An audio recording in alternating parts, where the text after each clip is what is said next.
Vamos a empezar ahora con el segundo apéndice, que va del capítulo 19, versículo 1, hasta el capítulo 21, versículo 25. Es largo, vamos a ir leyéndolo de a poco. Vamos a empezar leyendo el extenso capítulo 19, versículo 1 al 30. En aquel tiempo, cuando no había rey en Israel, un levita que vivía como forastero en los confines de la montaña de Efraín tomó por concubina a una mujer de Belén de Judá. Pero su concubina le fue infiel y lo abandonó, yéndose a la casa de su padre en Belén de Judá, donde permaneció unos 4 meses. Entonces su marido fue detrás de ella para hablarle al corazón y hacerla volver. Él llevaba consigo un servidor y 2 asnos. La joven lo hizo entrar en la casa de su padre y éste al verlo le salió al encuentro lleno de alegría. Su suegro, el padre de la joven, lo retuvo en su casa y el levita se quedó con él 3 días. Comieron, bebieron y pasaron la noche allí. Al 4.º día se levantaron de madrugada y el levita se dispuso a partir. Pero el padre de la joven dijo a su yerno: «Repara tus fuerzas con un pedazo de pan y luego partirán».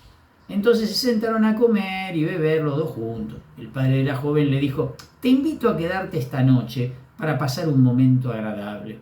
El hombre se levantó para ponerse en camino, pero su suegro le insistió tanto que él cambió de parecer y pasó la noche allí. Al 5.º día se dispuso a partir de madrugada, pero su suegro le dijo: «Repara antes tus fuerzas». Y se entretuvieron comiendo los 2 juntos hasta muy avanzado el día.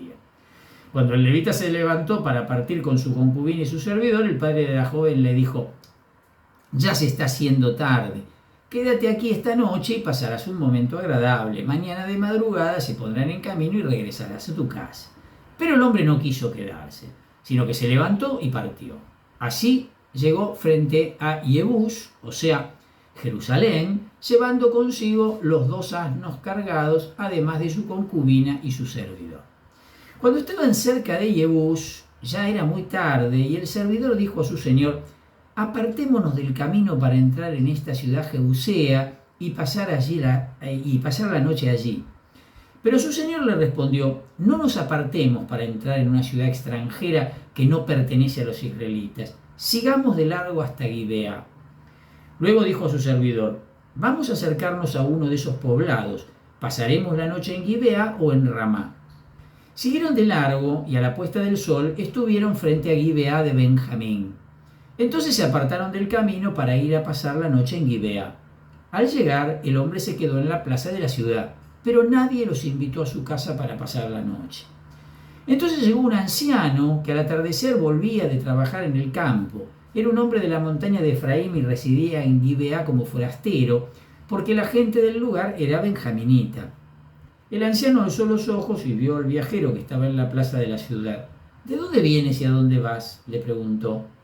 «Estamos de paso», le respondió él. «Venimos de Belén de Judá y vamos hasta los confines de la montaña de Efraín, porque yo soy de allí. Fui a Belén de Judá y ahora estoy de regreso, pero no hay nadie que me reciba en su casa. Aunque tenemos paja y forraje para nuestros asnos y también pan y vino para mí, para mi mujer y para el servidor que me acompaña. No nos falta nada». El anciano le dijo: «La paz esté contigo. Yo proveeré a todas tus necesidades. No pases la noche en la plaza».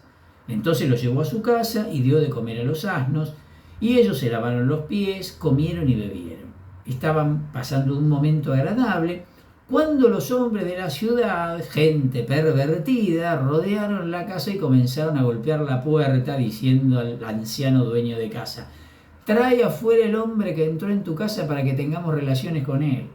Pero el dueño de casa se presentó ante ellos y les dijo: «No, hermanos míos, no obren tan perversamente, porque ese hombre es mi huésped. No cometan esa infamia.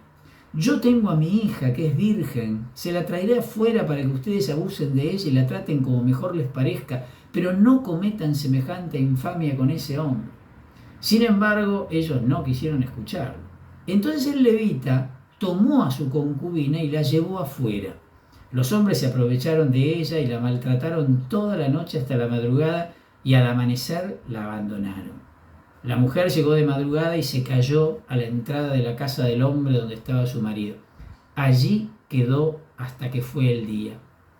Por la mañana, su marido se levantó, abrió la puerta de la casa y salió para continuar el camino. Al ver a la mujer, su concubina, que estaba tendida a la puerta de la casa, con la mano sobre el umbral, le dijo: «Levántate, vamos», pero no obtuvo respuesta. Entonces el hombre la cargó sobre su asno y emprendió el camino hacia su pueblo. Cuando llegó a su casa, tomó el cuchillo y partió en 12 pedazos el cuerpo de su concubina. Luego los envió a todo el territorio de Israel. El levita había dado esta orden a sus emisarios: «Digan esto a todos los hombres de Israel. ¿Ha sucedido una cosa igual desde que los israelitas subieron del país de Egipto hasta el día de hoy? Reflexionen, deliberen y decidan». Y todos los que lo veían exclamaban: «Nunca ha sucedido ni se ha visto una cosa semejante desde que los israelitas subieron de Egipto hasta el día de hoy».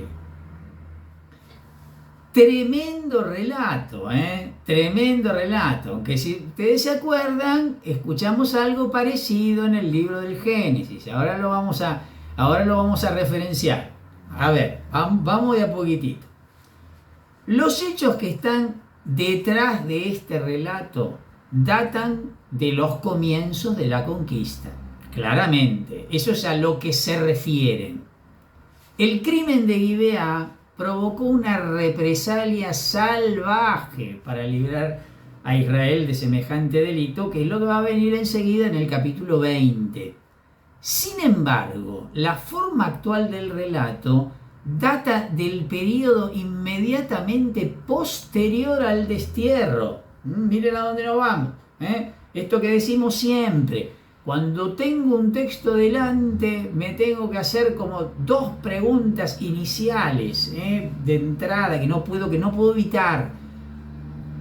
¿A qué se está refiriendo? ¿De qué está hablando el relato? Está hablando de la época de la conquista. ¿Pero cuándo fue escrito? Y porque cuando fue escrito me va a dar la pauta de cómo tengo que interpretarlo, el relato. Bueno, acá tenemos un ejemplo típico de esto. Hay que ponerse en la cabeza de los judíos a la vuelta del destierro en Babilonia. Un montón de siglos más adelante. Vamos. La historia fue escrita para mostrar con rasgos idealizados cómo debe actuar la comunidad de Israel ante un crimen semejante. La comunidad fiel de Israel ante un crimen semejante. Este crimen aparece también mencionado en el libro del profeta Oseas, y en 2 oportunidades, en el capítulo 9 y en el capítulo 10. Nos encontramos entonces seguramente ante un relato didáctico y, como dijimos recién, idealizado, pero construido a partir de un hecho histórico real. Digamos, seguramente hay un sustrato histórico de lo que está narrado acá. En la primera parte del versículo 1, otra vez, se dieron cuenta, por tercera vez aparece el mismo comentario del redactor haciendo referencia a los hechos del capítulo anterior, ¿no?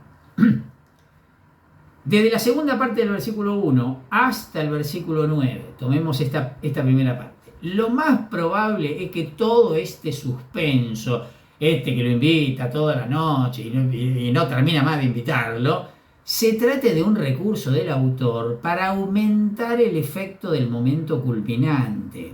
Podríamos decir, un modo de demorar la narración del desenlace, ¿sí? Porque me he forzado esta demora que se produce acá. En los versículos 10 al 15 viajan en dirección al norte hacia Jerusalén, que, como aclara la glosa de un escriba, evidentemente, se llamaba entonces Jebús, dice, o Jebús. Pero la verdad es que nunca se llamó así. Su nombre antiguo era Urusalim, en el siglo XV. Y el nombre de Jerusalén ya había aparecido en el capítulo 1, tanto en el versículo 7 como en el versículo 21, y ya también había aparecido en el libro de Josué, en el capítulo 15, versículo 63. La decisión del versículo 12 de no querer entrar en una ciudad extranjera, o sea, en una ciudad no israelita, realza muchísimo la ironía de lo que sucederá en Gibeá, ¿sí? Esta ciudad estaba en el territorio de Benjamín, al norte de Jerusalén, y Ramá estaba todavía más al norte, ¿no? Por eso se terminan quedando acá en Gibeá. Como en tantas otras oportunidades, también hay aquí indicios de varias fuentes en las repeticiones que se dan en el versículo 10, en el versículo 11, en contraste con lo que dice el versículo 12 y el versículo 13. Del 16 al 28. A ver, los habitantes de entrada no quedan muy bien parados, dado que solo un extranjero es el que les termina ofreciendo hospedaje. Bueno, y en realidad le ofreció mucho más de lo que necesitaban, pues ellos de hecho no necesitaban más que un lugar donde pasar la noche, porque después tenían todo. Sin embargo, el otro es como que no les deja usar sus provisiones, sino que les ofrece todo. Hay una gran generosidad por parte de este extranjero. Las semejanzas, como les decía al principio, entre este relato y el relato que está en el capítulo 19 del libro del Génesis, ¿se acuerdan? El crimen de Sodoma, cuando Lot hospeda a los dos ángeles del Señor. Bueno, son evidentemente intencionadas. Los dos episodios son idénticos. Y es muy probable que las palabras del versículo 24 quieran ser una alusión directa a Génesis 19:8. Leo: yo tengo dos hijas que todavía son vírgenes, se las traeré y ustedes podrán hacer con ellas lo que mejor les parezca, pero no hagan a esos hombres los que, ya que se han hospedado bajo mi techo. Lo que allá en el Génesis aparece en plural, dos hijas y dos hombres que pretenden ser salvados, dos huéspedes que pretenden ser salvados, acá la única diferencia es que se transforman en plural, una hija y un hombre que es el que quiere ser preservado. Esto es un desastre, pero digo, tenemos que tratar de ponernos en la cabeza de la gente de aquel lugar. El huésped era sagrado, más sagrado que sus propios hijos, ¿sí? Porque si no tenemos esto en la cabeza, esto no se puede entender de ninguna manera. Era un comportamiento, el de este hombre era un comportamiento esperable, que el huésped esté por encima de cualquier otra cosa, la integridad de su huésped. ¿Estamos? Entonces, en nombre de la hospitalidad, se niega a permitir semejante crimen. Y el visitante, ¿qué hace finalmente? Viendo que no da resultado el ofrecimiento de la hija. Sacrifica a su propia mujer para salvarse él mismo y posiblemente también a su huésped, ¿no? En los versículos 29 al 30, la acción de partir en pedazos a la mujer intentaba, obviamente, provocar el levantamiento del resto de las tribus contra Gibeá. Las palabras del versículo 30, según el texto griego, son pronunciadas primero por los mensajeros y luego repetidas en señal de asentimiento por las tribus, ¿no? Bueno, para que quede perfectamente claro el mensaje, ¿no? Jamás en la historia hemos visto una cosa similar, ¿no? A pesar de lo que estamos diciendo del relato de Génesis 19. Vamos a leer ahora el capítulo 20. Entonces todos los israelitas salieron como un solo hombre desde Dan hasta Beersheba y hasta la región de Galaad, y la comunidad se reunió delante del Señor en Mishpa. Los dignatarios de todo el pueblo y todas las tribus acudieron a la asamblea del pueblo de Dios. Eran 400.000 hombres de a pie armados de espada. Los benjaminitas, por su parte, oyeron que los israelitas habían subido a Mishpa. Los israelitas dijeron: cuéntenos cómo ha sucedido el crimen. Entonces el levita, el marido de la mujer asesinada, tomó la palabra y dijo: yo y mi concubina llegamos a Gibeá de Benjamín para pasar la noche, y los vecinos de Gibeá se levantaron contra mí. Durante la noche rodearon la casa, intentaron matarme y abusaron de mi concubina hasta hacerla morir. Yo tomé a mi concubina, la corté en pedazos, envié esos pedazos a todo el territorio de la herencia de Israel, porque se había cometido una depravación y una infamia en Israel. Ahora les toca a ustedes, israelitas, tomar aquí mismo una determinación. Todo el pueblo se levantó como un solo hombre y exclamó: ninguno de nosotros irá a su campamento, nadie volverá a su casa. Y con Gibeá haremos lo siguiente: sortearemos a los que subirán a atacarla. De entre todas las tribus de Israel tomaremos a 10 hombres de cada 100, a 100 de cada 1000 y a 1000 de cada 10.000. Ellos recogerán víveres para la tropa, es decir, para los que irán a dar su merecido a Gibeá de Benjamín por la infamia que ha cometido en Israel. Así todos los hombres de Israel quedaron unidos como un solo hombre contra aquella ciudad. Las tribus de Israel enviaron emisarios a toda la tribu de Benjamín para decirle: ¿qué explicación dan al crimen que se ha cometido entre ustedes? Entreguen a esos hombres pervertidos de Gibeá para que los matemos y hagamos desaparecer el mal de Israel. Pero los benjaminitas no quisieron escuchar la demanda de sus hermanos israelitas. Los benjaminitas de todas las ciudades se reunieron en Gibeá para salir a combatir contra los israelitas. Aquel mismo día se hizo el recuento de los benjaminitas provenientes de las diversas ciudades y resultaron en total 25.000 hombres armados de espadas, sin contar a los habitantes de Gibeá. De toda esa tropa, 600 hombres eran guerreros adiestrados, ambidiestros y capaces de arrojar la piedra de su honda contra un cabello sin errar el tiro. La gente de Israel también hizo un recuento, descontando a Benjamín, eran 400.000 hombres armados de espada, todos guerreros. Enseguida subieron a Betel y consultaron a Dios para preguntarle: ¿quién de nosotros será el primero en subir a luchar contra los benjaminitas? Y el Señor respondió: Judá será el primero. Los israelitas avanzaron de madrugada para acampar frente a Gibeá y salir a luchar contra Benjamín. Los hombres de Israel se dispusieron en orden de batalla frente a la ciudad, pero los benjaminitas salieron de Gibeá y dejaron tendidos por tierra aquel día a 22.000 hombres de Israel. Entonces los israelitas subieron a lamentarse delante del Señor hasta la tarde. Luego consultaron al Señor diciendo: ¿tenemos que entablar un nuevo combate con los hijos de nuestro hermano Benjamín? Y el Señor respondió: suban a atacarlo. De esta manera la tropa israelita recobró valor y volvió a disponer sus filas para el combate en el mismo lugar que el primer día. Los israelitas se acercaron por segunda vez a los benjaminitas, pero también aquel segundo día les salió al encuentro desde Gibeá y dejó tendidos por tierra a 18.000 israelitas, todos ellos armados de espada. Entonces los israelitas subieron a Betel con todo el pueblo y así se lamentaron sentados delante del Señor. Ayunaron todo el día hasta la tarde y ofrecieron al Señor holocaustos y sacrificios de comunión. Después consultaron al Señor, porque en aquel tiempo el arca de la alianza de Dios se encontraba allí, y Pinjas, hijo de Eleazar, hijo de Aarón, estaba al servicio de ella. ¿Tenemos que salir otra vez a luchar contra los hijos de nuestro hermano Benjamín o debemos desistir?, preguntaron al Señor.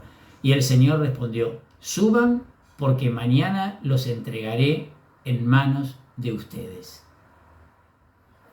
Israel tendió una emboscada alrededor de Gibeá. Al tercer día los israelitas avanzaron contra Benjamín y dispusieron sus filas contra Gibeá como las otras veces. Los benjaminitas le salieron al encuentro dejándose arrastrar lejos de la ciudad y comenzaron como las otras veces a matar gente por los senderos que suben, uno a Betel y el otro a Gabaón. Así mataron a unos 30 hombres de Israel sobre el campo raso. Entonces los benjaminitas pensaron: ya los tenemos derrotados como la primera vez. Pero los israelitas habían dicho: vamos a simular que huimos para traerlos hasta los caminos lejos de la ciudad. Todos los hombres de Israel se levantaron de sus puestos y tomaron posiciones en Baal Tamar.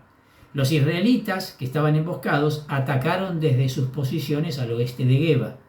10.000 guerreros adiestrados de todo Israel llegaron frente a Gibeá. El combate se hizo muy encarnizado sin que los benjaminitas advirtieran el desastre que se les venía encima. El Señor hizo que Benjamín cayera derrotado delante de Israel y aquel día los israelitas mataron a 25.100 hombres de Benjamín, todos ellos armados de espada. Los hombres de Israel habían cedido terreno a Benjamín porque contaban con el apoyo de los que estaban emboscados contra Gibeá. Estos, por su parte, se desplegaron rápidamente y atacaron a Gibeá, pasando a todos sus habitantes al filo de la espada. La gente de Israel se había puesto de acuerdo con los que estaban emboscados para que estos levantaran una humareda desde la ciudad y entonces ellos presentarían batalla.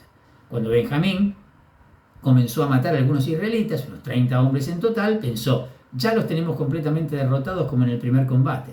Pero la columna de humo empezó a levantarse de la ciudad y Benjamín, al mirar atrás, vio que la ciudad entera subía en llamas hacia el cielo. Entonces los hombres de Israel presentaron batalla y los benjaminitas temblaron al ver el desastre que se les venía encima. Los benjaminitas retrocedieron ante los hombres de Israel en dirección al desierto, pero se vieron acosados por los combatientes, y los que venían de la ciudad atacaron tomándolos entre dos frentes. Así encerraron a Benjamín, lo persiguieron sin darle tregua y siguieron derrotándolo hasta llegar a Geba por el oriente. Cayeron 18.000 guerreros de Benjamín. Los benjaminitas vieron que habían sido derrotados y los sobrevivientes volvieron la espalda y huyeron al desierto hacia la roca de Rimón. Los israelitas capturaron por los caminos a 5.000 hombres y mientras perseguían a Benjamín hasta Geba mataron a otros 2.000. Aquel día cayeron en total 25.000 benjaminitas, todos ellos guerreros armados de espada. 600 hombres, en cambio, pudieron escapar al desierto hasta la roca de Rimón y allí estuvieron durante 4 meses. Los israelitas se volvieron contra los benjaminitas y pasaron al filo de la espada a los varones de las ciudades, al ganado y a todo lo que encontraron, y también incendiaron a su paso a todas las ciudades. Bien, los versículos 1 y 2 continúan naturalmente la narración del capítulo anterior. Tengan delante el texto porque es tan largo el texto que para seguir los detalles que vamos a ir diciendo conviene que tengan el texto delante. La asamblea reunida incluyó a todos los que estaban al oeste del Jordán, desde Dan, en el extremo norte, hasta Beersheba, en el sur, y también a los que estaban al este del Jordán, con una mínima excepción, que ahora la vamos a ver, o mejor dicho, cuando veamos el capítulo 21, lo vamos a ver que hubo una familia que no participó, pero ya lo veremos eso. La afirmación del versículo 3 sobre los benjaminitas interrumpe el relato sin motivo. Está mal ubicado eso ahí, cuando dice los benjaminitas por su parte oyeron que los israelitas habían subido a Mizpah. Mizpah estaba en el centro del territorio de Benjamín. Pero en su origen esto pudo estar vinculado a la reunión que hace Benjamín, de la que se habla en el versículo 14. Y vaya a saber por qué cayó a la altura, digamos, en donde está ubicado ahora en el versículo 3. En los versículos 8 al 10 aparecen dos tradiciones combinadas, otra vez, ¿no? Una procedía del santuario de Mizpah y la otra estaba centrada en torno al santuario de Betel. Hay dos santuarios en juego acá. La elección sucesiva del 10% de ese impresionante ejército pertenece a la versión posterior del relato y queda un tanto extraña antes de los versículos 11 al 13, donde se pide la entrega de los culpables que están en Gibeá. De haber ocurrido esto, ahí hubiese concluido el asunto, habría sido innecesario todo lo que sigue. Entonces acá hay algo que no cierra muy bien. Y el sorteo del que aparece en la segunda parte del versículo 9, de hecho se realiza en los versículos 17 y 18. O sea que ya en la lectura se notaron las incongruencias. Bueno, según los versículos 11 al 19, el pedido original era más bien modesto. Todo lo que decíamos recién, no todo lo que se exigía era la muerte de los que habían sido personalmente responsables del crimen. El problema vino cuando Gibeá se negó a esto y que todo Benjamín además se uniera con ellos para enfrentar a las otras tribus. Ahí cuando se declara la guerra, por decirlo de alguna manera. Del 20 al 28, la estrategia de la batalla, fíjense que es más litúrgica que militar. El autor está interesado en subrayar el castigo por un lado y la guía divina de las otras tribus.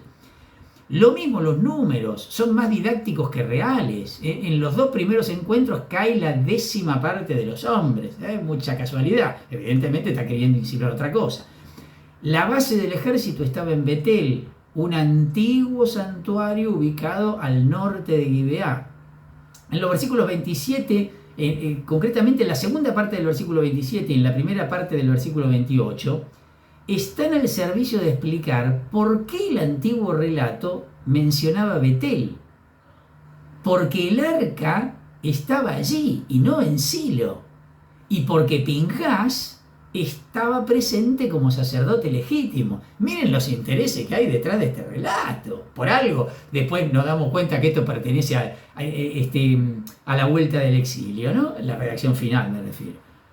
En los versículos 29 al 35 y 36 al 42 se conservaron dos tradiciones independientes pero muy similares sobre el ataque a Gibea. Ahora aparecen fusionadas, pero la primera se interesaba más por la táctica de las tribus a campo abierto, mientras que la segunda se centraba en la emboscada. El relato da a entender que los benjaminitas salieron en persecución de las tribus por el camino que va a Betel y a Gabaón. Eso lo dice explícitamente. Los detalles de la emboscada, que aparecen en el versículo 29 y en el versículo 33, fueron añadidos probablemente por el redactor que combinó las dos tradiciones. Fíjense que hay una noticia de la derrota en el versículo 35, que es el final de una de las dos tradiciones, seguramente la más tardía. En los versículos 36 al 42 tenemos la tradición más primitiva y más completa que presenta la batalla con mucha mayor claridad, con mucho mayor detalle. Los benjaminitas salieron de su ciudad en persecución de los otros. Cuando pasan por delante de los emboscados, estos caen sobre la ciudad y hacen la señal a sus compañeros que estaban fugitivos, digamos. Entonces vuelven sobre los benjaminitas perseguidos y los acorralan. Por eso los benjaminitas no tuvieron más remedio que huir hacia el este, ¿no? Cierran los elementos acá. En la segunda parte del versículo 42 es difícil de interpretar. Significa probablemente que los que habían arrasado la ciudad salieron también contra los benjaminitas, pero no, está muy confuso. Está muy confuso. Buscarle una explicación es bastante difícil. En los versículos 43 al 47, los detalles de la persecución quedaron también confusos en la combinación. El relato original decía que los benjaminitas habían sido atrapados por las fuerzas de las otras tribus cerca de Geba. Vieron que los mencioné en dos oportunidades. Y que allí habían muerto 18.000, mientras que 600 escaparon y huyeron a Rimón. Bueno, la finalidad de los versículos 45 y 46, donde mueren otros 7.000 hombres, es poner de acuerdo los 18.000 del versículo 44 con los 25.000 del segundo relato del versículo 35.